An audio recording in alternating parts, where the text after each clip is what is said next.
لسي آياتي جیاواز خوای تعالی أفرمي لكوتاي باسي بني إسرائيل من بوكا خوای تعالی سي آيات شوار آيات قشتي لدواي يك باسي أو بابتانا أكاد بني إسرائيل شون لشريعتي خوا لا يندا يهود شون پشتیان هەڵ کرد لە شریعەتی خوا ئەمجا خوای تعالی لە کۆتایی گشت ئاەتەکانە ئەم ئاەتانە ئەفەرمێ ومن لم يحكم بما أنزل الله فأولئك هم الكافرون آية دوهم ومن لم يحكم بما أنزل الله فأولئك هم الظالمون آية سيهم ومن لم يحكم بما أنزل الله فأولئك هم الفاسقون خوای تعالی ئەفەرمێ ئەوەی کە شریعەتی خوای پەروەردەگار برپانەکات ئەوەی کە پشت لە شریعەتی خوای پەروەردەگار بکات لە تاکە شخصێکەوە تاوەکو کۆمەڵگایەک بەڕاستی ئەو کۆمەڵگا نکۆڵیان کردووە لە فەرمانەکانی خوای پەروەردەگار ئینکاری حەق و دادوەری خوای پەروەردەگاریان کردووە زوڵم و ستەمیان کردووە بەتەئکید هەر کاتێ شریعەتی خوا بەرپانەوێ زوڵم و ستەمە یەکەم کەس لە نەفسی خۆت ئەیکەی دوای ئەوە ئەنجا لە خەڵقی خوایش ئەیکەی بەڕاستی ئەو کەسانە تاوانبارن زۆر فأولئك هم الفاسقون ئەمجا خوای تعالی هەر لە سوورەتی مائیدە ئاەتی 49 لە پاش ئەو ئاەتانی کە عەرزم کردن ئەمجا خوای تعالی لە ئاەتی 49 و ئاەتی 50 ئەفەرمێ وأن يحكم بينهم بما أنزل الله أي محمد صلى الله عليه وسلم أمجا سرهات سريتو أما هموي بو توبو لبروي بزاني كوا أبي توبة شريعتي خوا لبين خلقيا حكم بكي نابي بهوا وآرزوي خود نابي حسد لشيء آوا بكي أبي ببي شريعتي خوا أي محمد حتى تويش ولا تتبع أهواءهم نابيت شوني هوا وآرزوي خلق بكي خلق هوا وآرزوي خلق هل يكي وشيوية كبير لاشتكاتوا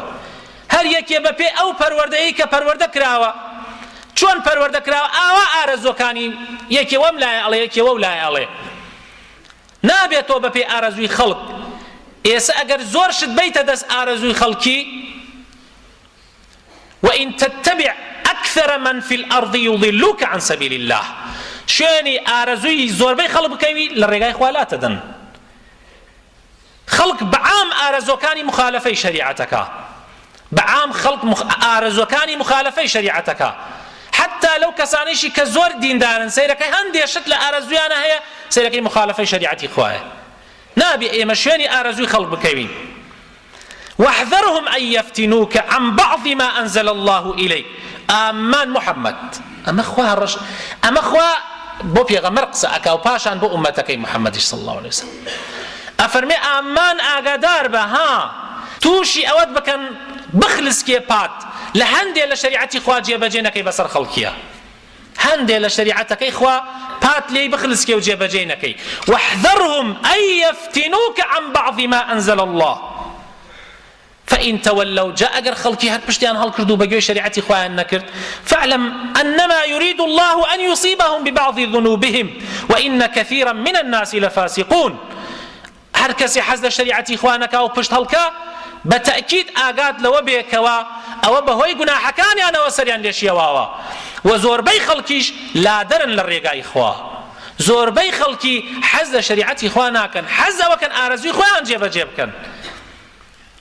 زور جربيني بيايك زور إيمان داره يعني أهلي مزقوت جماعته بس كجيشت مصلحتي إخوي سبحان الله سيركي شريعتي إخوي لبيرنامني بيانش فرزة ديبو مزقوت بلام كمسائلك بارو رشوو برتيلو أو موضوعنا هاتنا سبحان الله سيدكي كام كس هي بتواني أو كاتب لي بخوا شريعتك إخوان نك أرزوكاني خوم نك حزو يستكاني خوم خلق زور بين أطواني أو جيب كات أفحكم الجاهلية يبغون خلقي حكمي نفاميان قركا بجوري أرزوي شخصان يكو كسان يكو كوملان يك ومن أحسن من الله حكما بخوا تأكيد من كيه هي الأخوة حكمي جوان تربية قطنية بوشي لبن وإخوة دانايا زانايا حكيمة خبيرة إيما زاناني من داناني من حك يعني علمي منو تو حر زور بروان ناقاتا حد يكوا خواهي قوراء فرمي هارها موتان وما أوتيتم من العلم إلا قليلا همو سرزوي كوب يتوا كونوا إيسيش همو علمي كوب كرواك وما أوتيتم من العلم إلا قليلا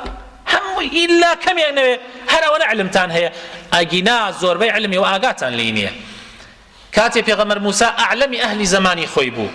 لەگەڵ پێغەمبەر خضرە کە ئەعلەمی خەڵقی زمانی خۆی بوو ئەو دوو پیاوە گەیشتن بە یەکتری لەبان بەحرەکە دانیشت بوون ئاوا تەیرێک ئەهات لە نزیکی ئەوان دنوکێدا لە ئاوەکە بەحرەکە و سەیری ئەمانیە کرد خضر فەرمووی موسا تو ئەزانی ئەو تەیرە چیمان پێ ئەڵێ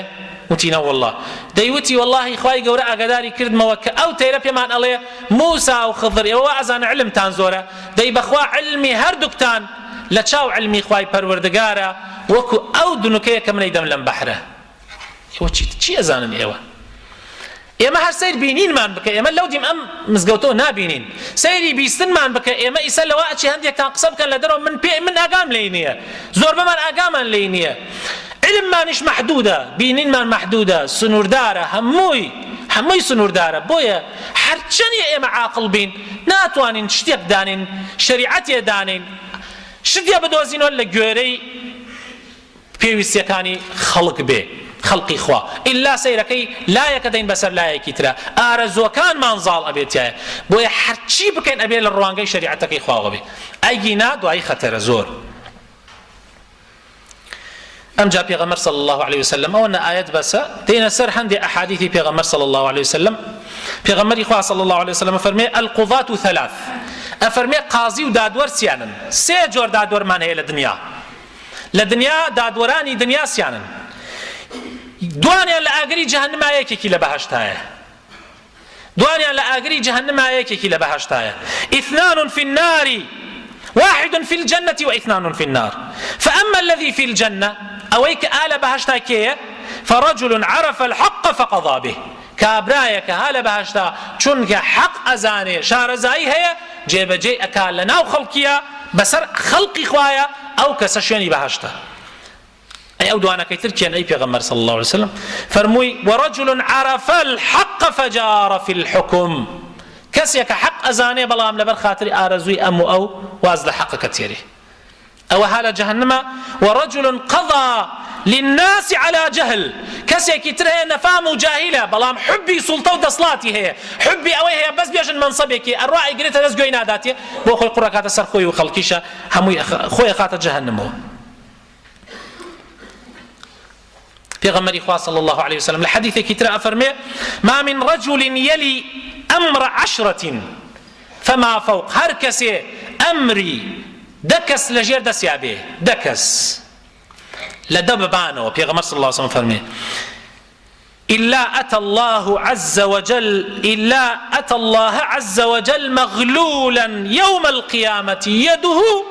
إلى عنقه سبحان الله ئەو کەسە لە ڕۆژی قیامەتا کۆت و زنجیر کراوە دەکەس مەسوولی دەکەس بۆ بەبان کۆت و زنجیر ئەکرێت ها لە ملیا ها لە گردنیا لە ڕۆژی قیامەتا دێتە حزوری خوای تعالی یا ئەوەتانیە کابرایەکی باش بووە و پیاوێکی چاک بووە کۆت و زنجیرەکەی چاکەکانی ئەیکاتەوە یا ئەوەتانیە کەسێک بووە مافی خەڵکانی پێشێل کردووە تعدای لەو خەڵکە کردووە لە ژێر دەسیایەتی حەقی ئەمی داوە بە ئەوی تر واللهی پێغەمبەر صلی الله عليه وسلم ئەفەرمێ أو كسا أو بقه إثمه أفرمي قناحكاني قرأ كابا سريا